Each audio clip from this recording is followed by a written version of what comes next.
Hi friends, இன்றைக்கி நம்ம direct டாக்ஸேஷனோட ஒரு இன்ட்ரொடக்ஷன் தான் பார்க்க போகிறோம்.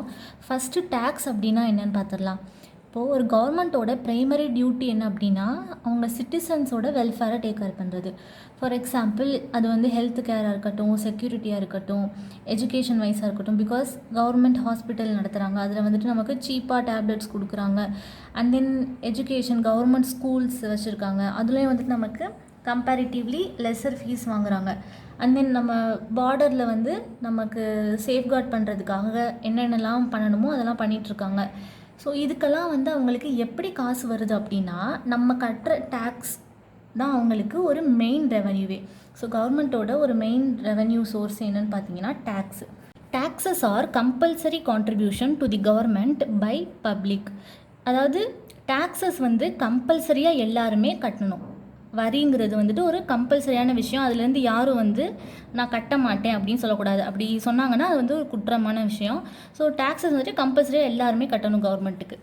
டைரக்ட் டேக்ஸ், இப்போ டேக்ஸ்லேயே 2 டைப் இருக்குது. டைரக்ட் டேக்ஸ், இன்டைரக்ட் டேக்ஸ்னு இருக்குது. நம்ம டைரக்ட் டேக்ஸை பற்றி தான் பார்க்க போகிறோம்.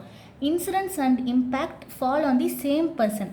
டைரக்ட் டேக்ஸில் பார்த்தீங்கன்னா யார் மேலே டேக்ஸ் நம்ம கவர்மெண்ட் சார்ஜ் பண்ணுறாங்களோ அந்த பர்சனே தான் என்ன பண்ண போகிறாங்க, டேக்ஸை பே பண்ண போகிறாங்க. அதுதான் incidents and impact fall on the same person. Leave it on income. So income மேலே தான் டேக்ஸ் போட போகிறோம். கூட்ஸோ சர்வீஸோ அது மேலெலாம் போட போகிறது இல்லை. டேக்ஸ் இன்கம் கிட்ட தான், இன்கமில் தான் நம்ம சார்ஜ் பண்ணுவோம்.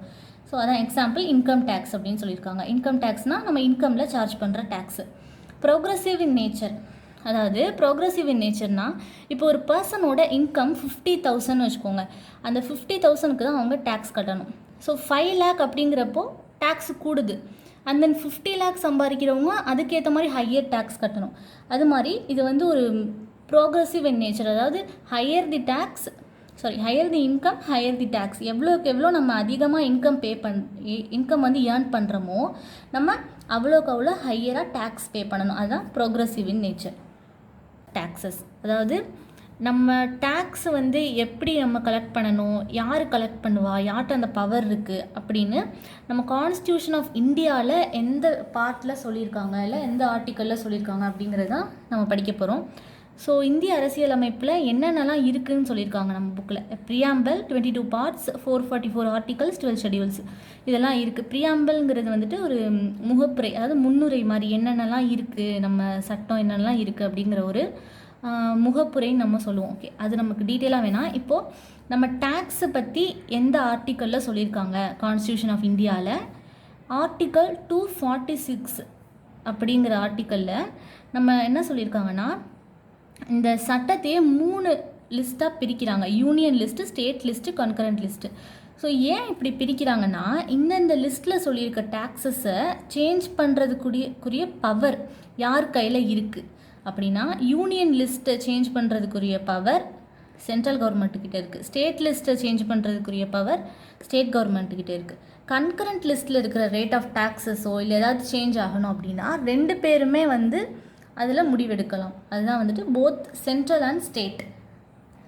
ஸோ யூனியன் லிஸ்ட்டில் என்ன சொல்லியிருப்பாங்கன்னு பார்த்தீங்கன்னா எல்லா இன்கம்மே அதில் வந்துடும். இந்தந்த இன்கம்க்கு இந்தந்த டேக்ஸ் ரேட் நம்ம போடணும் அப்படின்ட்டு யூனியன் லிஸ்ட்டில் வந்துடும். எக்ஸப்ட் அக்ரிகல்ச்சர் இன்கம்க்கான டேக்ஸ் ரேட்டை மட்டும் அந்தந்த ஸ்டேட்டு தான் முடிவெடுப்பாங்க. அதை தவிர்த்து உள்ள எல்லா இன்கம்மே யூனியன் லிஸ்ட்லேயே வந்துடும். ஓகே, ஸோ யூனியன் லிஸ்ட்டுக்கு பவர் ஆஃப் லெஜிஸ்லேஷன் யார்கிட்ட இருக்குது, சென்ட்ரல் கவர்மெண்ட்டுக்கிட்ட இருக்குது. State list state government, concurrent list both central and state. இதுதான் ஆர்டிக்கல் 246 சொல்லியிருக்காங்க. எந்தெந்த லிஸ்ட்டு யார்கிட்ட பவர் இருக்குது, அதுதான் ஆர்டிக்கல் 246. ஆர்டிக்கல் 254 என்ன இருக்குதுன்னு பார்த்தீங்கன்னா, நம்ம இந்த லாஸ்ட்டாக ஒன்று பார்த்தோம் பார்த்தீங்களா, கன்கரண்ட் லிஸ்ட்டு, அதுதான் list 3. So union list list 1, state list 2, concurrent list list 3. இப்போ state law relating to entry in list 3 is repugnant to union law relating to that entry. Union லாவில் ப்ரிவைல். அதாவது என்ன அர்த்தம்னு பார்த்தீங்கன்னா, இந்த லிஸ்ட் 3ல் ஏதோ ஒரு என்ட்ரி, ஏதோ ஒரு விஷயம் ஸ்டேட் லா சொல்கிறது யூனியன் லா சொல்கிறதுக்கு பொருந்தாமல் இருக்குது. இவங்க ஒரு மாதிரி சொல்கிறாங்க, ஸ்டேட்டில் உள்ளவங்க ஒரு மாதிரி சொல்கிறாங்க, யூனியனில் உள்ளவங்க அதே என்ட்ரியை வேறு மாதிரி சொல்கிறாங்க. அப்படின்னா யார் சொல்கிறது ஜெயிக்கும்னு பார்த்தீங்கன்னா யூனியன் லா சொல்கிறது, அதாவது சென்ட்ரல் கவர்மெண்ட் சொல்கிறது தான் கடைசியில் ஜெயிக்கும். அப்போ அந்த ஸ்டேட்லாம் எது வரைக்கும் எது வரைக்கும் எது வரைக்கும் வந்து பொருந்தாமல் இருக்கோ அதை தப்புன்னே சொல்லிடுறாங்க. ஸோ ஃபார் எக்ஸாம்பிள் வந்து இப்போ இது ஸ்டேட் கவர்மெண்ட், இது சென்ட்ரல் கவர்மெண்ட்னு வச்சுக்கலாம். ஸ்டேட் கவர்மெண்ட் வந்து 2 பேருமே ஒரே விஷயத்தை பற்றி தான் சொல்கிறாங்க, ஒரே ஒரு இன்கம் தான். அந்த இன்கம்க்கு வந்து இவங்க ஒரு ரேட் சொல்கிறாங்க, இவங்க ஒரு ரேட் சொல்கிறாங்க. 2 பேரும் சர்டைன் டைம் வரைக்கும் சேமாக சொல்லிட்டு வராங்க. சில டைமுக்கு அப்புறம் என்ன ஆகுது அப்படின்னா, ஸ்டேட் கவர்மெண்ட் வேறு மாதிரி சொல்கிறாங்க, அதே விஷயத்த வேறு மாதிரி சொல்கிறாங்க. அப்படின்னா அந்த எக்ஸ்டென்ட் வரைக்கும் என்ன வந்து தவறாக சொல்கிறாங்களோ, யூனியன் லிஸ்ட் சொல்கிறத விட ஸ்டேட் லிஸ்ட் வந்து எந்த விஷயத்தை தவறாக சொல்கிறாங்களோ அது வாய்டு அப்படின்னே சொல்லிடுறாங்க. அதை வந்துட்டு தப்பு அப்படின்னே சொல்கிறாங்க. பிகாஸ் அது சென்ட்ரல் கவர்மெண்ட் சொல்கிறதுக்கு பொருந்தாமல் இருக்கிறது காரணத்தினால வாய்டு அப்படின்னு சொல்கிறாங்க. அதான் state law to the extent of such repugnancy be void. அடுத்து article 265, no tax shall be levied or collected except by the authority of law. வேறு யாருமே இந்த அத்தாரிட்டி ஆஃப் லாவை தவிர்த்து வேறு யாருமே வந்து டேக்ஸை வந்து கலெக்ட் பண்ண முடியாது, இல்லை லீவி பண்ண முடியாது அப்படிங்கிறது தான் 265. ஸோ 3 ஆர்டிக்கல் பார்த்தோம். ஃபஸ்ட்டு 246 3 லிஸ்ட்டாக பிரிக்கிறாங்க, யூனியன், ஸ்டேட்டு, கன்கரண்ட் லிஸ்ட்டு. அதுக்கப்புறம் 265 என்ன சொல்கிறாங்க அப்படின்னா, no tax shall be levied or collected except by authority of லாவை தவிர்த்து வேறு யாரும் டேக்ஸை வந்து லீவியோ கலெக்டோ பண்ண முடியாது. அண்ட் தென் இன்னொரு ஆர்டிக்கல் பார்த்தோம், அது என்னென்னா 254 என்ன பார்த்தோம், so state government, central government அந்த ஒரே லிஸ்ட்டில், கன்கரண்ட் லிஸ்ட்டில் 2 பேருமே முடிவெடுக்கலாம். ஸோ ஸ்டேட் கவர்மெண்ட்டுக்கும் சென்ட்ரல் கவர்மெண்ட்டுக்கும் ஏதாவது ஒன்று பொருந்தாமல் இருக்குன்னா அந்த கேஸில் சென்ட்ரல் கவர்மெண்ட் சொல்கிறது தான் வந்து நிற்கும். ஓகே, இப்போது அட்மினிஸ்ட்ரேஷன் ஆஃப் டேக்ஸ் லா, யார் வந்து இந்த மாதிரி சட்டத்தெல்லாம் உருவாக்குறா, டேக்ஸை பொறுத்தின சட்டத்தெல்லாம் யார் அட்மினிஸ்ட்ரேட் பண்ணுறா, யார் டேக் கேர் பண்ணுறா அப்படின்னா ministry of finance. So ministry of finance கீழே பார்த்தீங்கன்னா நிறைய டிபார்ட்மெண்ட்ஸ் இருக்குது. அதில் ஒன் ஆஃப் தி டிபார்ட்மெண்ட்ஸ் தான் டிபார்ட்மெண்ட் ஆஃப் ரெவன்யூ. இவங்க தான் வந்துட்டு அட்மினிஸ்ட்ரேட் பண்ணுறாங்க டேக்ஸை. So direct tax, indirect tax இருக்குது. So central board of direct tax, central board of indirect tax and customs. இந்த ரெண்டு சென்ட்ரல் போர்டுமே எதுக்கு கீழே, எந்த ஆக்டுக்கு கீழே கான்ஸ்டியூட் உருவாகியிருக்கு அப்படின்னு பார்த்தீங்கன்னா central board of revenue act 1963. இந்த ஆக்டுக்கு கீழே தான் 2மே கான்ஸ்டியூட் ஆகியிருக்கு. ஓகே, நம்ம என்ன பார்த்தோம், டைரக்ட் டேக்ஸ்னால் என்னன்னு பார்த்துட்டு கான்ஸ்டியூஷனல் வேலிடிட்டி பார்த்துட்டோம். இப்போது இன்கம் டேக்ஸ் தான் நம்ம படிக்க போகிறோம். So basic principles for charging income tax, என்னென்ன விஷயம்லாம் நம்ம தெரிஞ்சுக்கணும். பேசிக்காக என்ன ரூல்ஸு, ஒரு இன்கம் டேக்ஸை நம்ம சார்ஜ் பண்ணுறதுக்கு என்ன ரூல்ஸ் அப்படிங்கிறது தான் செக்ஷன் 4. இதுதான் இந்த செக்ஷன் 4 தான் வந்து இன்கம் டேக்ஸ் ஆக்டோட ஒரு பேக் போன். பிகாஸ் இந்த பேசிக் பிரின்சிபல் தெரியாமல் நம்ம வந்து வேறு எதுவுமே தெரிஞ்சுக்க முடியாது. ஸோ இது ரொம்ப இம்பார்ட்டண்ட். ஃபஸ்ட்டு பாயிண்ட் என்னென்னு பார்த்தீங்கன்னா, income of previous year of a person is charge in the immediately following assessment year. அதாவது இப்போ ஒரு பர்சன் இருக்கார், அவரோட ப்ரீவியஸ் இயரில் ஏர்ன் பண்ண இன்கம்மை அந்த வருஷமே வந்து நம்ம சார்ஜ் பண்ணக்கூடாது, டேக்ஸ் போடக்கூடாது. அடுத்த வருஷம் தான் நம்ம டேக்ஸ் பண்ணணும். ஸோ அது அடுத்த வருஷங்கிறது நம்ம இங்கே அசஸ்மெண்ட் இயர்னு சொல்கிறோம். ஸோ டெக்னிக்கலாக ஓகே, அதுதான் வந்து ஃபஸ்ட்டு ரூல். ப்ரீவியஸ் இயரில் ஏர்ன் பண்ண இன்கம்மை அடுத்த இயர், ஃபாலோவிங் இயரில் நம்ம சார்ஜ் பண்ணுறோம். அந்த இயருக்கு பேர் அசஸ்மெண்ட் இயர். ஃபார் எக்ஸாம்பிள் இப்போ 2018 to 19 அந்த இயரில் வந்து ஒருத்தர் இன்கம் ஏர்ன் பண்ணியிருக்காருன்னா 2018 to 19 நம்ம டேக்ஸ் போடக்கூடாது. நெக்ஸ்ட் இயர் என்ன, 19 to 20 அந்த அசஸ்மெண்ட் இயரில் தான் நம்ம அசஸ் பண்ணணும். ஓகே, ஸோ எப்போ வந்து நம்ம சார்ஜ் பண்ணணும்னு பார்த்தாச்சு. என்ன ரேட்டில் நம்ம டேக்ஸ் போடணும் அப்படின்னு பார்த்தா, ஒவ்வொரு வருஷமும் ஆனுவல் ஃபினான்ஸ் ஆக்ட் வந்துட்டு ரிலீஸ் பண்ணுவாங்க கவர்மெண்ட். ஸோ அதில் தான் இருக்கும் என்னென்ன ரேட்டு அப்படின்ட்டு. சர்டன் கேசஸில் இந்த இன்கம் டேக்ஸ் ஆக்டே வந்து சொல்லிடுறாங்க, இது வந்துட்டு ஸ்டாண்டர்டாக இருக்கும், ஸ்டாண்டர்டாக சில விஷயங்கள் அவங்களே சொல்லிடுவாங்க. அதை மட்டும் நம்ம இன்கம் டேக்ஸ் ஆக்ட் படி டேக்ஸ் சார்ஜ் பண்ணிக்கணும். மற்ற விஷயங்கள், மற்ற இன்கம்க்கெல்லாம் annual finance act of the இயரில் வந்து டீட்டெயில்ஸ் கொடுத்துருவாங்க, ரேட் ஆஃப் டேக்ஸ் கொடுத்துருவாங்க. சர்டன் கேசஸில் மட்டும் என்ன ஆகும், இன்கம் டேக்ஸ் ஆக்டே வந்துட்டு ஸ்டாண்டர்டான ரேட் சொல்லியிருப்பாங்க. ஓகே, தேர்ட் பாயிண்ட் என்ன அப்படின்னா, in respect of income chargeable at tax shall be deducted at source or paid in advance. என்ன அப்படின்னா, இப்போ சில இன்கமில் வந்து நம்ம கண்டிப்பாக டேக்ஸ் பே பண்ணணும், இது வந்து சார்ஜபிள் இன்கம் தான் டேக்ஸுக்கு அப்படிங்கிறது நம்மளுக்கு தெரிஞ்சிச்சுன்னா அந்த இன்கமில் வந்து டேக்ஸை அவங்களே டிடக்ட் பண்ணிடுவாங்க. ஃபார் எக்ஸாம்பிள் இப்போ சேலரி நம்ம கொடுக்குறாங்கன்னு வச்சுக்கோங்களேன், அந்த சேலரி வந்து நமக்கு இன்கம். அப்போ என்ன பண்ணுவாங்க அப்படின்னா, அவங்களே அந்த இதான் வந்துட்டு டேக்ஸ் டிடக்டட் அட் சோர்ஸ்ன்னு சொல்கிறது, எந்த சோர்ஸ்லேருந்து வருதோ அவங்களே டேக்ஸை வந்து டிடக்ட் பண்ணி நமக்கு கொடுப்பாங்க. அதுதான் டேக்ஸ் டிடக்டட் அட் சோர்ஸ்.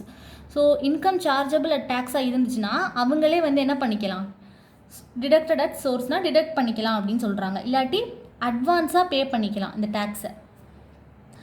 அதாவது நம்ம சேலரி கொடுக்கும்போது, எக்ஸாம்பிள் சேலரி எடுத்தோம்னா சேலரி நம்ம வாங்கும் பொழுது டேக்ஸை கட்டிட்டு சேலரி வாங்கிக்கலாம், இல்லாட்டி முன்கூட்டியே வந்து டேக்ஸை கட்டிக்கலாம் அப்படின்னு சொல்கிறாங்க. செக்ஷன் 4 முடிஞ்சு. இப்போ வந்துட்டு அசஸ்மெண்ட் இயர் ப்ரீவியஸ் இயர்னால் என்னன்னு ஷார்ட்டாக சொல்லிடுறேன். அசஸ்மெண்ட் இயர்னா it is a year in which income earned in the previous year is charged to tax. Previous இயரில் ஏர்ன் பண்ண இன்கம்மை நம்ம டேக்ஸ் பண்ணுற வருஷம் தான் அசஸ்மெண்ட் இயர். சிம்பிளாக சொல்லணும்னா after the previous year, previous இயருக்கு அடுத்து வர்ற வருஷம் தான் அசஸ்மெண்ட் இயர். அந்த அசஸ்மெண்ட் இயரில் தான் நம்ம டேக்ஸை சார்ஜ் பண்ணுவோம். Example, income earned in previous year 2020 to 21, 20 to 21ல் ஏர்ன் பண்ணுற இன்கம்மை அசஸ்மெண்ட் இயர் 21 to 22ல் தான் நம்ம அசஸ் பண்ணுவோம். நெக்ஸ்ட் இயரில் தான் நம்ம அசஸ் பண்ணுவோம். ஸோ டியூரேஷன் வந்து 12 months starting from 1st April. நம்மளோட ஃபினான்ஷியல் இயர் இருக்குல்ல 1st April, அதில் தான் நம்ம ஸ்டார்ட் பண்ணணும். ஓகே, அடுத்து ப்ரீவியஸ் இயர். ப்ரீவியஸ் இயர்னால் என்ன? Means the financial year preceding the assessment year. The year in which income is earned is known as previous year. எந்த வருஷத்தில் நம்ம இன்கம் ஏர்ன் பண்ணுறோமோ அதுதான் ப்ரீவியஸ் இயர்.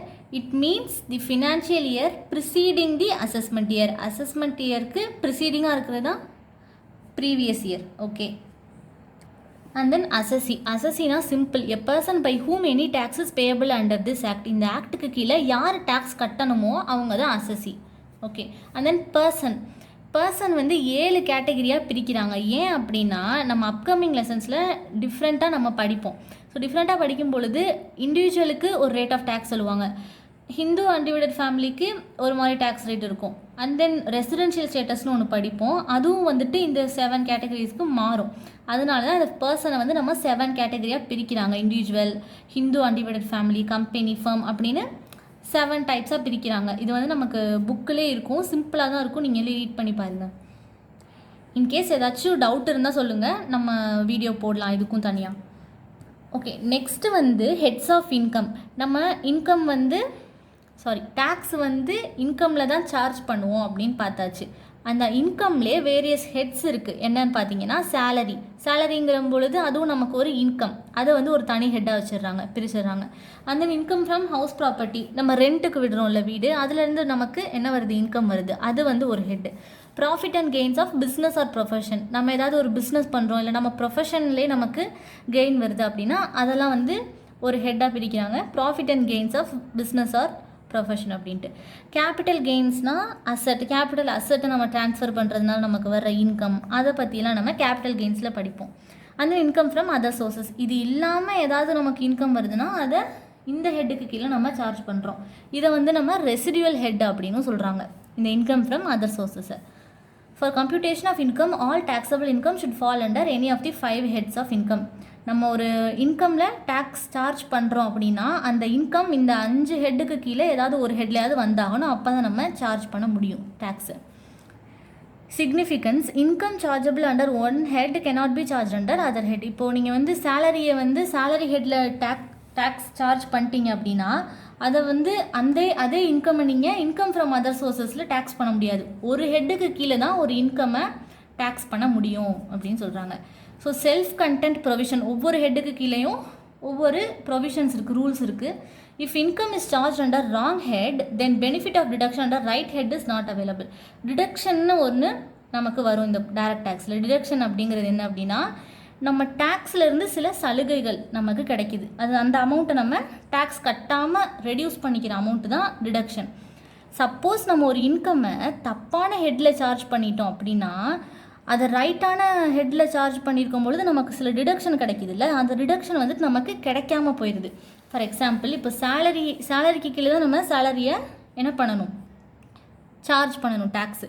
நம்ம கொண்டு போய் தப்பான ஹெட்டுக்கு கீழே சார்ஜ் பண்ணிட்டோம் அப்படின்னா அந்த இன்கம்மை இந்த சேலரிஸில் சில டிடக்ஷன் இருக்கும், அந்த டிடக்ஷன் நமக்கு கிடைக்காது. பிகாஸ் நம்ம தப்பான ஹெட்டில் போய் சார்ஜ் பண்ணது நம்ம தப்பு.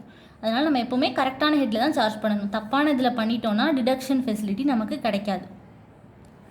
Cross total income, so section 80B subsection 5ல் என்ன சொல்லியிருக்காங்கன்னா aggregate of income under all the 5 heads of income after adjusting set off and carry forward of losses.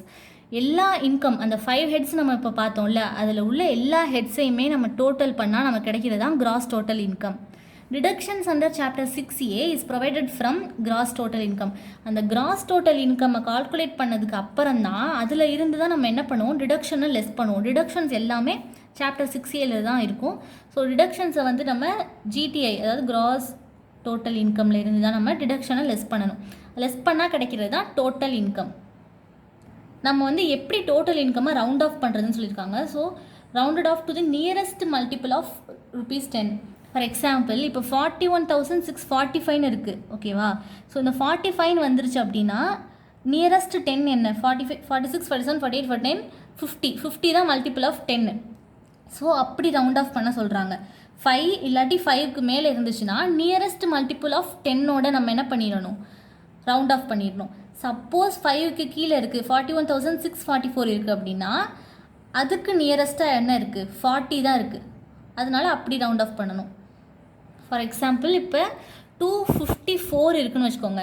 இதுக்கு நியரஸ்ட்டாக என்ன இருக்குது, 250 தான் இருக்குது. பிகாஸ் 260 போட்டோம்னா அது 6 டிஜிட்ஸ் வந்து நமக்கு 6 நம்பர்ஸ் வந்து கேப் வருது இதுக்கும். ஸோ இதுக்கு 4 தானே. ஸோ நியரஸ்ட் மல்டிபிள் ஆஃப் 10ஓட நம்ம என்ன பண்ணணும், ரவுண்ட் ஆஃப் பண்ணிக்கணும். சப்போஸ் இது 256 இருந்துச்சு அப்படின்னா 260 ரவுண்ட் ஆஃப் பண்ணிக்கலாம். இதான் வந்துட்டு ரவுண்ட் ஆஃப். சேம் தான் வந்து நம்ம டேக்ஸையும் ரவுண்ட் ஆஃப் பண்ணுறது. ஓகே, நெக்ஸ்ட் வீடியோவில் வந்து நம்ம டேக்ஸ் ரேட் என்ன, அது ஸ்லாப் ரேட் என்ன அப்படின்னு நம்ம பார்க்கலாம். எந்த வேலைக்கும் வெற்றிகள் வேலைக்குள்ளே உள்ளத்தில்